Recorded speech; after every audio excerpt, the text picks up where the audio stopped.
The Wall Street Journal just published a disrespectful photo of sacred temple clothing, and I was interviewed by the Wall Street Journal for this piece, several times in fact. Out of the whole article, this one line was the result. So here's the reality of what happens behind the scenes, and even the unethical line the paper was willing to cross in trying to craft this story. I was contacted about this story months ago. They said that they were interested in the Exmo social media phenomenon, fair enough, and they wanted to do a story on the Exmo Latter-day Saint social media space, respectfully representing both sides of the story, talking to a variety of Exmo and Latter-day Saint creators. During the interviews themselves, we talked about much more than what was included in the article, a lot of the positive aspects of the faith and the social media space right now.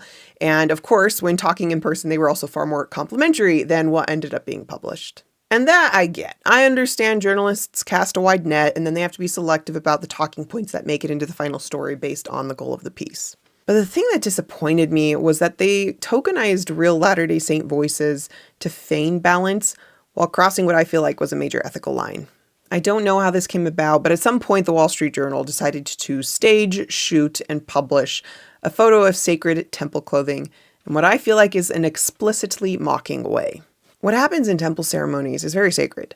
Displaying the temple clothing out in public on a person who is no longer authorized to wear them, it's demeaning and sacrilegious. In fact, the reporters went so far as to misrepresent to me that they were in communication with the church on this article, as if to imply church cooperation, when in reality, the church declined to comment.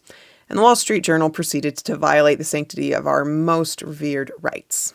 I am willing to extend the benefit of the doubt, maybe in so much exposure to Exmo content, and since this reporter is not a religion reporter, she may have just been unaware of how disrespectful this was. So I just hope that in the future, the Wall Street Journal chooses to extend the same respect to my faith's sacred practices as they would to any other faith.